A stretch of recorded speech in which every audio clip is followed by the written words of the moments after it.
Okay, well, here we go again, and we're going to take a good look at Syria tonight, among other things. First up this evening is Webster Griffin Tarpley. Before we bring Webster on, he is standing by right now. Oh, hi, Webster. How are you? Good evening, Jeff. How are you? Good, thank you, sir. Let me do a little bit of just updating on things that are particularly offensive to me, and I'm sure most of our listeners as well. That vile embarrassment, that disgrace, that political horror, John Kerry, was caught, as most of you know by now, using fake photographs from the wrong war to fuel the Obama war effort on Syria. Pretty embarrassing, but does the mainstream media hold him accountable? Nah. He's just as vile a political horror as his predecessor, in many ways, Hillary Clinton, although that's up certainly for debate. Most of you have also by now seen the photo of John Kerry and his lovely bride having an intimate dinner with Syria's President Assad just a few years ago in 2009. And then we have the other story about Obama. Yes, the president, the commander-in-chief, opening up billions of dollars in business for President Assad. Favors for pals. Of course, this happened a few years ago as well. And then to top it off, the mainstream media once again disgraces itself beyond measure and really should be declared a criminal enterprise, as CNN is caught falsifying Syrian news reports for more than the past year, folks. Year. It doesn't slow down. And as I think most of you have heard by now, Senate committee has authorized limited military action in Syria, a formal vote coming up in a few days from now. Okay, Webster, let's hit it. Well, I would urge people not to regard this as inevitable, but something that is open to change. In other words, it's possible to avoid this, but it depends on people.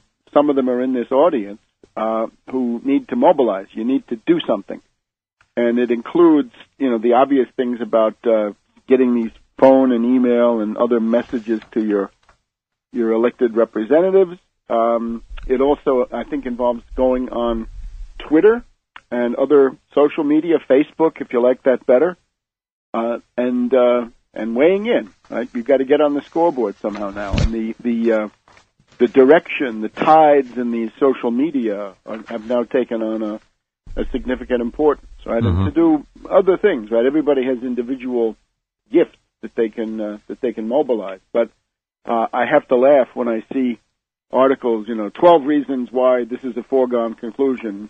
Yeah, is a way of saying, let me comfort you. You don't want to do anything, and I'll give you a good reason to do nothing. This appeals to libertarians, I'm afraid. And speaking of libertarians, just to get this part clear. You're going to talk about Rand Paul again? Oh, absolutely. I hope so. His betrayal. His latest betrayal. His latest. No, Rand is compiling quite a list, yeah. It's very serious. The Senate Foreign Relations Committee voted 10-7 with one abstention. Right, Congressman, Senator Markey of Western Massachusetts, right, the Berkshires. Right. He needed to vote against this war, but he's obviously too much of a coward. Right, so Markey voted present, and then we have the 10 warmongers. Right, Menendez, Boxer, Cardin, Shaheen, McCain, Corker. Coons, Kane of Virginia, Durbin, awful guy, then one or two others. Poker face John McCain, literally. Poker. He needs to be censured in the same way that reactionary, red-baiting old, scoundrel Senator Joe McCarthy was formally censured. McCain needs to be censured. McCain is just mentally unstable. I don't know. McCain needs to be committed to an asylum. Right? Yeah. He's a danger to himself and others, I would say, at this point. But then we've got the yes votes. That is to say, the no votes, the people who don't want war. So there's a great rush of the reactionaries to get against it, right? Which is fine. This is what they should do. Rubio, Rand Paul, Risch of Idaho, Ron Johnson of Wisconsin, Barrasso of Wyoming, two Democrats, Tom Udall and Chris Murphy of Connecticut, new guy. But in the middle of all this, we have Rand Paul. Now, here's the problem with Rand Paul. He's supposedly famous for what? He's famous for filibustering. Oh, when it was the appointment of this filthy Brennan, right, the expert in renditions and murder and torture, right? Murder. Little Rand got up and gave a filibuster, right? He went on for all those hours, right? So that was Brennan at the CIA was going to be the end of the world, so that had to be filibustered. Now we have something that literally could be the end of the world, and Rand has made it clear he will not filibuster the war bill. What the hell is that? If you're serious, right, if you have any idea of movement or mobilization or fighting, being honest, right, and you're in the Senate, well, you have all these tactics of obstruction. You can place a hold on it. You can filibuster it. You can organize other people to filibuster it. You can get it to the point where 60 votes become necessary, right? McConnell is afraid of Rand. Rand could say to McConnell, listen, McConnell, I want you to have a 60-vote margin on this one, or I'm going to make sure you get defeated. I'm going to throw my support to the Tea Party guy who's running against you in Kentucky this year, right? McConnell is notoriously vulnerable, right? He's got less than 50% support. Rand could do all sorts of things if he were really concerned about stopping this war, but he's not. Just like Ron Paul, he is an unprincipled opportunist, and his goal is to use this issue to build himself up. I think in reality he'd be delighted to see a war, because that would guarantee the impeachment of Obama and the debacle of the Democrats, and really that he may see that as the only way he could ever defeat somebody like Hillary, right? That may be what goes on in his head. But I would just say to libertarians, take a good look at this. This is the little Rand Paul who made a pilgrimage on his hands and knees to the offices of the Weekly Standard here by DuPont Circle, and he, made a deal with William Crystal that he would be, he would tone himself down on these Middle East war issues, right? He'd line up for the Israelis whenever that was necessary. Unbelievable. Other issues. So that's little Rand. Now you see what he's made of, and it's not pretty. I would hope at this point, if I were that other unprincipled opportunist, Cruz, I would get ahead of little Rand, because he's got to get little Rand out of the picture. Cruz could say, I'm going to demand a filibuster. He could join with Rubio. Cruz and Rubio are two people. They could do that. Sure. They could do it, certainly. There would be two of them then. They could have, they could do shifts. And with two people, you can go on for many days, right? And so forth, and force the 60 votes.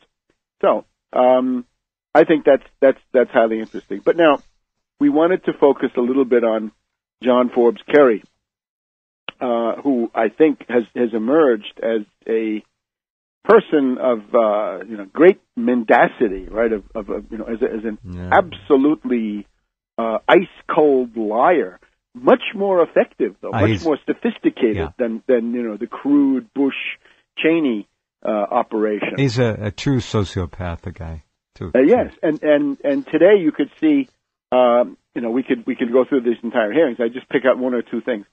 One, the greatest embarrassment for Kerry is that he's supposed to be Secretary of State, and his job would be to assemble a powerful coalition. Well, it would really be to make deals with Russia and China and get this, from the imperialist point of view, get it through the UN Security Council so the imperialists could do what they want, right? Offer concessions to Russia and China and make it happen. No, he can't do that.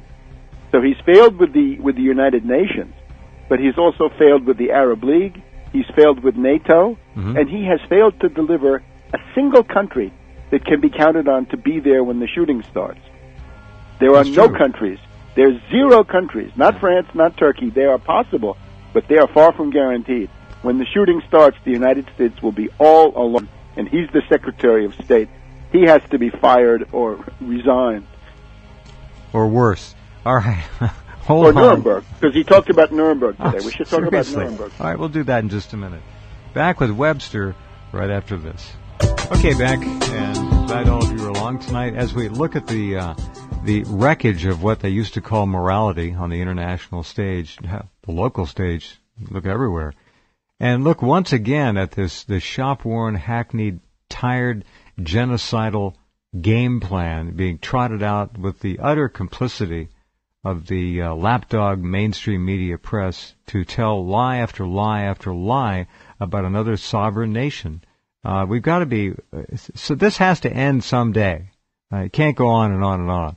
And I was just elated to read, and I hope the report is true, that the Russians have given Assad and Syria not just the Yakont missile, but the P-800 Yakont, which is the world's best long-range hypersonic anti-ship missile. Now, if the Americans are stupid enough to run any of their ships inside the range of this missile, they're going to the bottom. And I don't blame Assad one bit for doing everything he can to fight back at his antagonists and the people who are out to butcher him and his nation and his people. And, Go ahead, indeed, Webster. we've been hearing from Skull and Bones Kerry that everybody has the inherent right to self-defense under the UN Charter, under natural law. So if the U.S. is attacking with no Security Council bill, right, then it's clear beyond any doubt that that's illegal. I would actually believe that there are lots of things the Security Council does that are illegal, but that's another story. But certainly, if you don't have the Security Council, it's formally illegal by anybody's definition until now with the State Department. That's the truth. And if you do that, then whoever you're attacking has every right to strike back. Concerning Kerry. What did we have with him today? His embarrassment is, how many countries have you got, right? How many countries have you recruited for this coalition? His shopping bag is empty. Yeah, it's empty. He says there are 31 countries who say that Assad is responsible. There are, he says 54 countries condemn Assad, 34 are willing to say so in public. And then it took a number of questions from Congressman Meeks, a black congressman from, the guy from Buffalo, Higgins, turned out to be rather intelligent, and then Salmon, a Republican, and they kept saying, who's going to be there when the shooting starts? Who's going to join in the attack militarily? And it turns, Kerry is reduced to France and Turkey, and both of these are dubious, because Turkey, Erdogan is enraged that Obama conned him. Yeah. He feels that Obama got on the telephone with Turkey and said, look, attack Syria, not exactly attack, but foment, right? Aid the rebels, and you'll be rewarded because Assad will fall within a couple of months. And that's 2.5 years ago. So Erdogan is enraged. Erdogan wants to lead from behind because he's now got a significant protest movement in the country, largely caused by the depredations of these terrorists in southern Turkey, right? You have a normal town in southern Turkey and a bunch of terrorists come in and start, enforcing Islamic law in the emirate, right? Then a lot of people in Turkey don't like that. So Erdogan is likely to con you until the last moment, as they did with Iraq, right? And then say no. And then there's France. Since the British have dropped out, we have to remember that the French have no ability to act by themselves. That is a historical new thing that we have now. Mm-hmm. Britain and France are so broke and so decrepit, right? They are world power ruins, as we might say. They've got a situation where they can't act alone. It's a situation where if the British have one boot, the French have the other boot. If the British have the gun, the French have the ammunition, and so on down the line. In other words, the components are not in the control of either country. It takes both of them. They're like Siamese twins, and one Siamese twin can't do anything unless the other Siamese twin decides to go along, and that's what you have with France. So what they're really debating is a kind of a symbolic military action. So once again, right. The U.S. is alone. He cannot deliver the UN General Secretary, right? The Secretary General of NATO, Ban Ki-moon. No, it was also very defied Kerry. Yeah, right. Kerry said, "Forget about these inspectors. We don't care about inspectors. We know everything." Yeah, and Ban Ki-moon said, "No, you're going to wait. I'm not going to call this off." Yeah. So he's lost control of the UN Secretariat. Long ago, lost control of the UN Security Council. NATO. Think of this. NATO. Mm-hmm. Anders Fogh Rasmussen, the Dane, who's the NATO Secretary General. Mm-hmm. He says, no, NATO will not be involved. Individual countries can decide what they want, but NATO will not do this. Now, Kerry is going to Vilnius, Lithuania, to try to strong-arm some of these countries. And the vaunted Lithuanian military, he wants them in? No, it's a NATO meeting. But today he was citing he was proudly citing that he had support from Albania, from Bosnia Herzegovina. Well, that'll shake everybody up. Again, and none of this means anything, because these are all countries who say, yes, we support what you're doing, and now, go do it and leave us alone. A quick word on the British and how little Cameron, their Rand Paul, got his butt kicked. There are two sides to this. I mean, one is the charitable one, which I think we should embrace, right? Because it has been important. Is that this is their finest hour? That this was a very good thing. It is, of course, the ghost of Mad Dog Bush and Tony Blair, right? and this tremendous rage and resentment about the Iraq War. Right? It only took them 300 years to get here. Well, to their finest hour. The finest hour. It is, by some calculations, it's the first time that the British Parliament has gone wobbly in a war since 1782 and the American Revolution. That's right. All right, so that's one view of it. The other view, though, which we can't forget, because it is perfide Albion, after all, right, famous for treachery, is what you saw since the early June, since the fall of Qusair, since the defeat of the Death Squad army at Qusair by the Syrian army, by Hezbollah and Iranian advisors, is that the British and the French have been screaming for Obama to start the attack. And in effect, they have dragged him, pulled him into something that at the beginning I don't think he wanted, Obama. And now, however, as we get Obama gathering momentum on the path to war, all of a sudden the British disappear. Isn't that interesting? That's hilarious. So he wanted to con them, but I think they conned him. He wanted to be leading from behind, and they showed, how all the different ways to lead from behind. And the French may also do this. In other words, this is the Suez combination. Don't right? put anything past the French. The resentment by the British and the French for what President Eisenhower did to them in the Suez Crisis of 1956 has not gone away, and I don't think it ever will. All right, so we have all these things. So the point with Kerry, though, is he's a failure. He's an embarrassment. He's supposedly a Secretary of State. He can't get anybody to pledge that they're going to be there. Not the Arab League.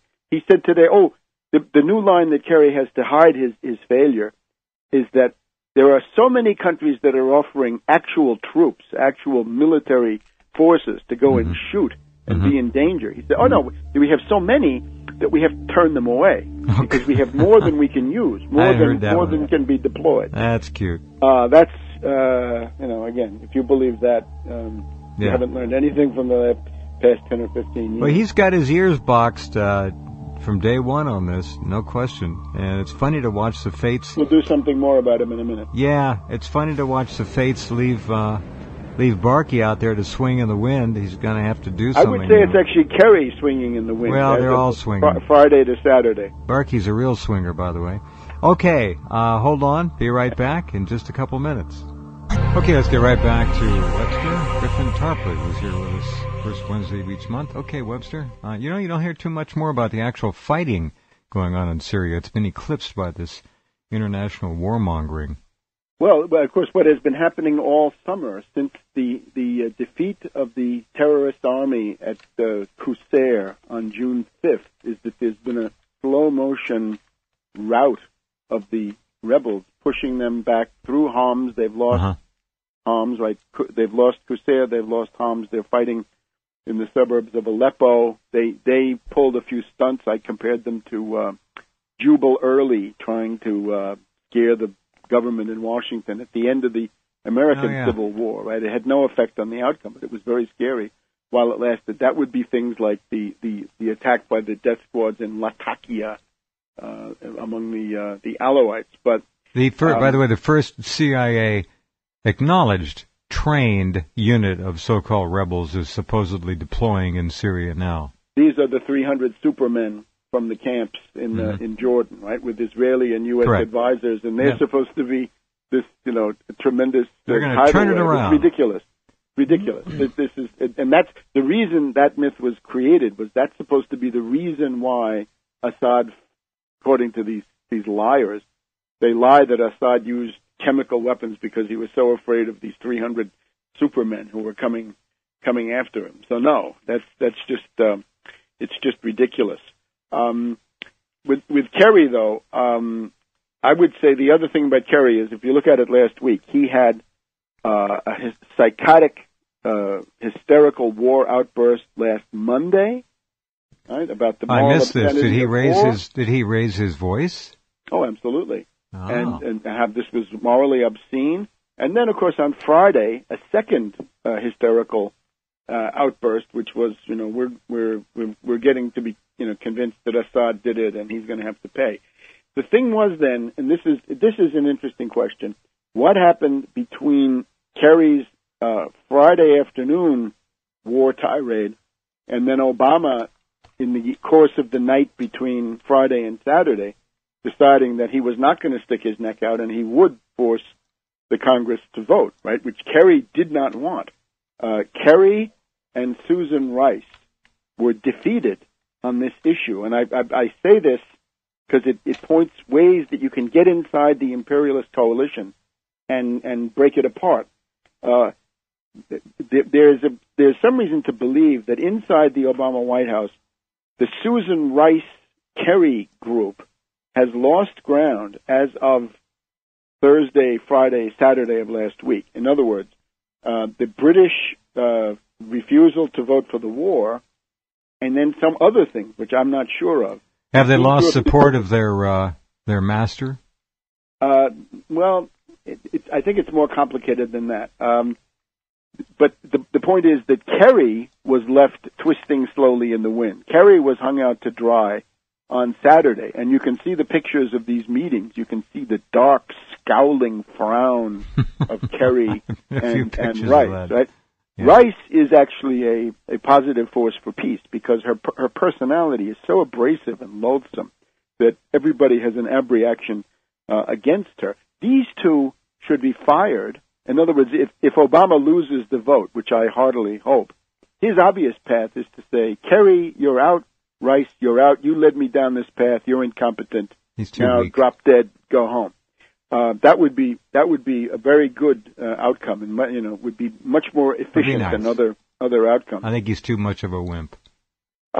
It's quite possible, but remember the one time he will fight is when he himself is the issue, right? His future, his needs, his story. Ego, his celebrity. His ego, right? Okay, so.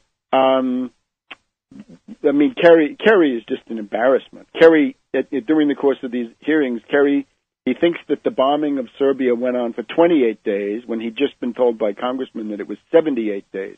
Right? They said, "Oh, you told us that the bombing, guys like you told us that the bombing of Serbia was going to be just 2 or 3 days, and it was 78 days." And then Kerry came back to it. He said, "What was it? 28 days?" No. So Kerry. Now, but let's look back. Right? When Kerry became Secretary of State, I wrote an article, which you can find on tarpley.net, and then it jumps to Press TV. Kerry is from Skull and Bones, and this, given the recent history, this cannot be a matter of indifference. And I think it is a way to get a lot of people who may not understand the nuances. A lot of people have understood that Skull and Bones is really bad news. And remember, in 2004, this was a national scandal that we had 2 Skull and Bones candidates. So whoever you voted for, the chances were that you get a Skull and Bones president. But let's go back and see what it means. This is the Russell Trust, right? This was created under the auspices of British intelligence in a very general way at Yale in the 1850s, I guess. And the Russells, of course, these are the New England families that were involved in opium trading in the Far East, taking opium from India to China. And they did this under the aegis of the British East India Company. So in that sense, yes, British. Skull and Bones was heavily implicated in secession, right? In the Civil War, right? We could go through a lot about that, but let's just bring it into the 20th century. You have this guy, Colonel Henry Stimson, and he was already the Secretary of War under Taft before World War I. This takes us back quite a ways. Stimson was, in my analysis, for many decades, the dean of the Eastern liberal Wall Street banking establishment. Right? That was Colonel Henry Stimson. In 1931, his failure to respond to the Japanese attack on Manchuria, he wouldn't do anything. He declared the Stimson Doctrine, which was that the U.S. would not recognize these changes. Right? If Japan took over Manchuria, the U.S. would say, no, we don't accept that. But it's widely thought that this was a time where economic sanctions, if applied in 1931, would have had real bite and might have convinced the Japanese to get off the path of aggression. But no, that did not happen. Stimson then went on. He got himself into the Hoover cabinet as Secretary of State, and he's involved with making the European banking crisis of 1930, 31, 32 even worse than it ever needed to be. But in particular, he was then brought into the Pentagon, or the War Department, by Franklin D. Roosevelt in 1940. And he was a saboteur, and I guess I can tell you how he sabotaged in a minute. Yeah, very good. All right, excellent. Always illuminating when we get to talk to Webster about these things. Stay with us, and we shall continue. Even in the darkest of these times and the ugliest of the genocidal wars fought for natural resources ultimately and geopolitical control and hegemony, there are some amusing sidebars. Remember Sheldon Adelson, folks, the big pro-Romney donator, supporter, who announced on several occasions, or at least one, but supposedly several, that his donations would be limitless for Romney. In other words, he'd give Romney as much as it takes. Well, here's a headline for you that you'll laugh out of Bloomberg. Today, Adelson, new Obama ally, as Jewish groups back Syria strike. These guys jump into bed with whomever. He's Obama's buddy. It hardly comes as a surprise, but it is rather amusing to see the headlines. But compared to this, though, Skull and Bones represents a continuity over a couple hundred more years, than a century, right? So and really more like it's almost it's going to get more like 2 centuries, certainly a century and a half. With Kerry, you're looking at this tradition, right? So Colonel Stimson was brought into the War Department by Roosevelt. Right? Roosevelt had a problem, which was that a large part of the U.S. elite was pro-Hitler. They were pro-Nazi. They were almost all pro-Mussolini, and a very large number of them were pro-Hitler, right? Like Prescott Bush, like William Stamps Farish, like Henry Ford, like Alfred P. Sloan, like Aluminum Company of America. Lindbergh. So, Lindbergh, there we go.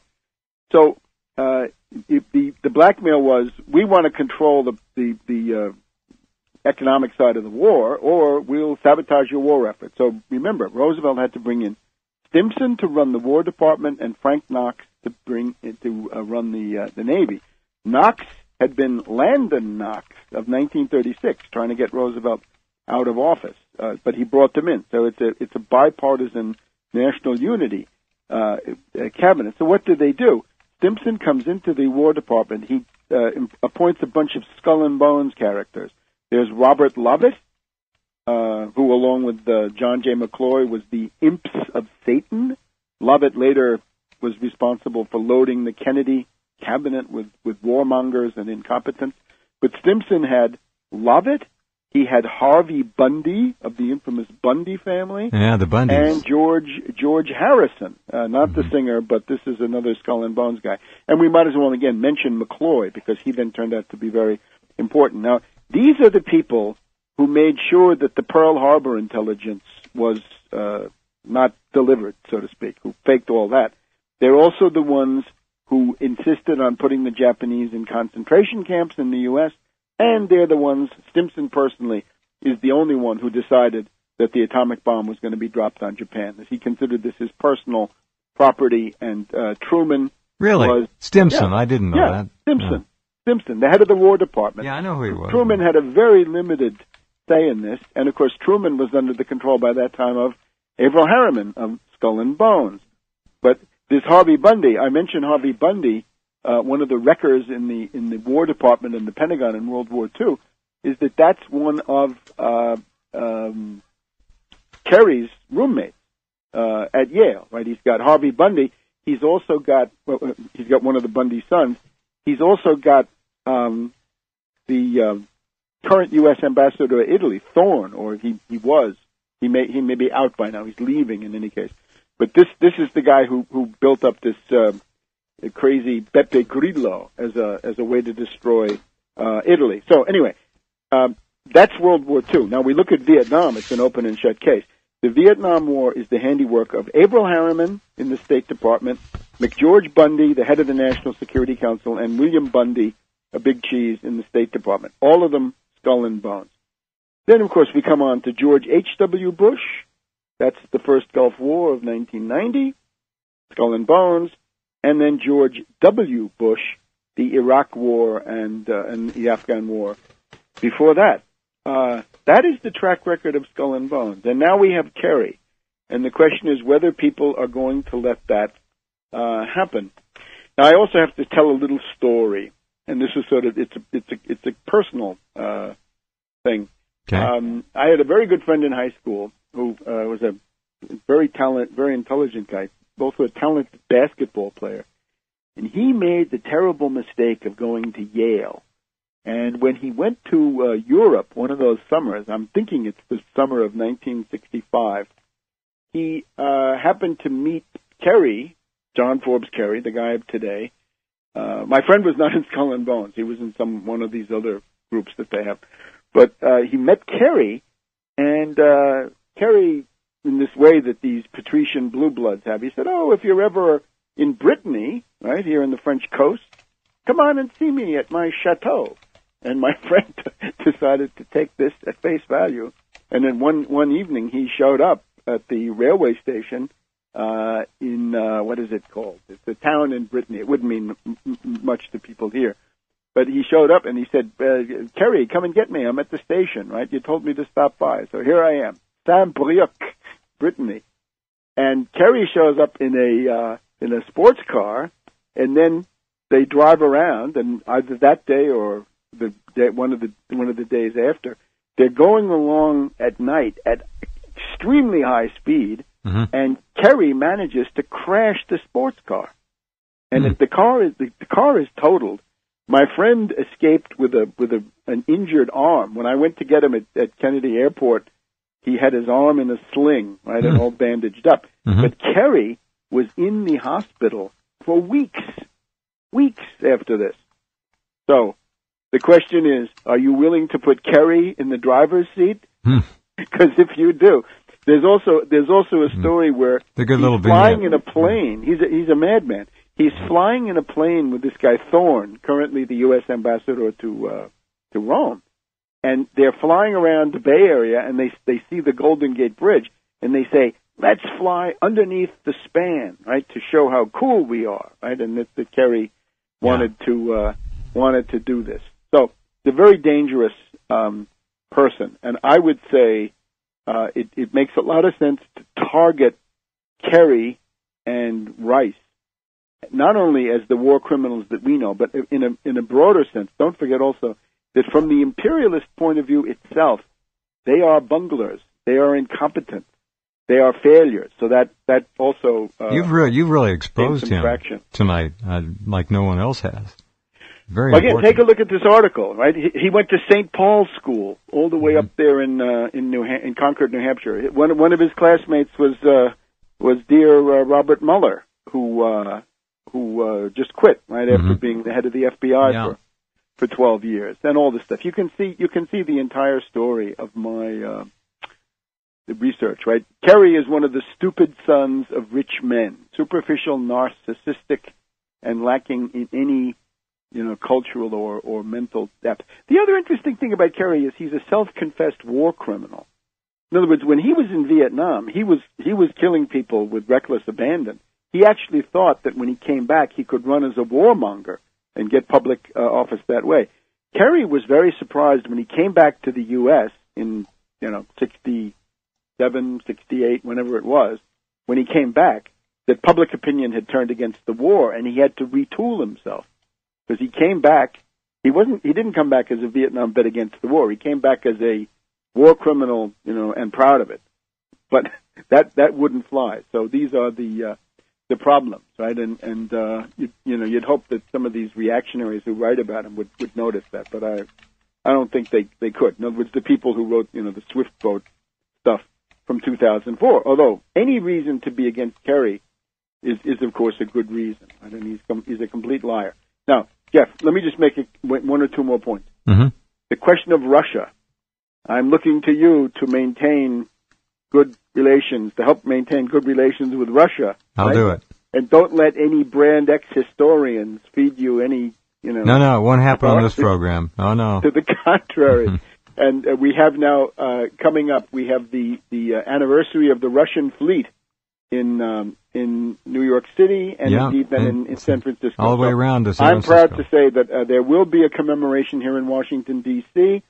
I will announce the entire details, but save the evening. It's the evening of Tuesday, September 24th, and that is the precise 150th anniversary of the arrival of the Russian fleet in New York City under Admiral Lisovsky, which was the main thing to keep the British and the French from intervening in the U.S. Civil War. I'm actually thinking you compare that Russian fleet in New York and the other one that arrived in San Francisco October 12th, was prepared to defend San Francisco against the Confederates, raiders, if they showed up.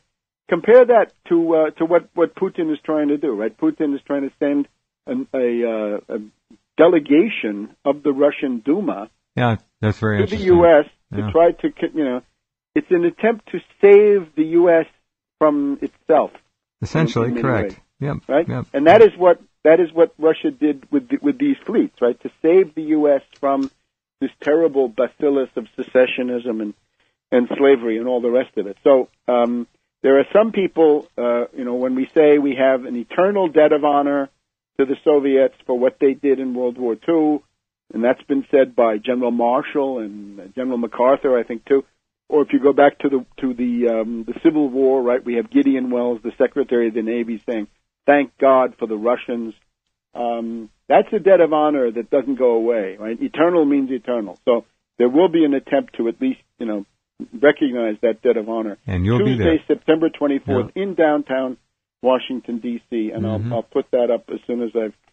we might, if you want, you'll be busy, but if you want to come back on the 18th or something, let me know. Let's look into it. Right.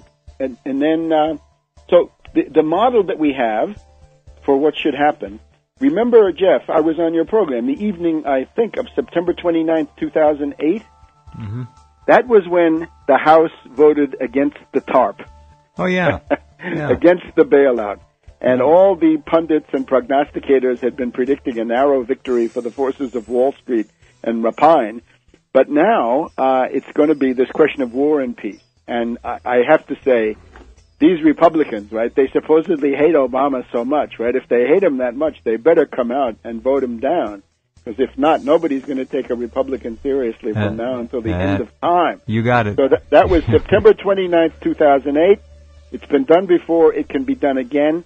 Vote no on this turkey. This is World War III. We really have only scratched the surface on that side of it. But you can go to my Twitter feed, Webster G. Tarpley. I mention all this stuff about all the nefarious stuff, right? That these chemical weapons were deployed by Prince Bandar of Saudi Arabia, most likely, and you bet, and so forth. So time to get active for peace, right? Get active or get radioactive. That's always the bottom line. All right. Thank you, Webster. Always a pleasure. Okay. Bye-bye. Be well. I would say at this point. But then we've got the yes votes. That is to say, the no votes, the people who don't want war. So there's a great rush of the reactionaries to get against it, right? Which is fine. This is what they should do. Rubio, Rand Paul, Risch of Idaho, Ron Johnson of Wisconsin, Barrasso of Wyoming, two Democrats, Tom Udall and Chris Murphy of Connecticut, new guy. But in the middle of all this, we have Rand Paul. Now, but here's the problem with Rand Paul. He's supposedly famous for what? He's famous for filibustering. Oh, when it was the appointment of this filthy Brennan, right, the expert in renditions and murder and torture, right, murder. Little Rand got up and gave a filibuster, right? He went on for all those hours, right? So that was Brennan at the CIA was going to be the end of the world, so that had to be filibustered. Now we have something that literally could be the end. Who need to mobilize? You need to do something, and it includes, the obvious things about getting these phone and email and other messages to your elected representatives. It also, I think, involves going on Twitter and other social media, Facebook, if you like that better, and weighing in. Right, you've got to get on the scoreboard somehow now, and the direction, the tides in the social media have now taken on a significant importance, right? And to do other things, right? Everybody has individual gifts that they can mobilize, but I have to laugh when I see articles, 12 reasons why this is a foregone conclusion. Which is a way of saying, let me comfort you. You don't want to do anything, and I'll give you a good reason to do nothing. This appeals to libertarians, I'm afraid. And speaking of libertarians, just to get this part clear. You're going to talk about Rand Paul again? Oh, absolutely. I hope so. His betrayal. His latest betrayal. His latest. Rand is compiling quite a list, yeah. It's very serious. The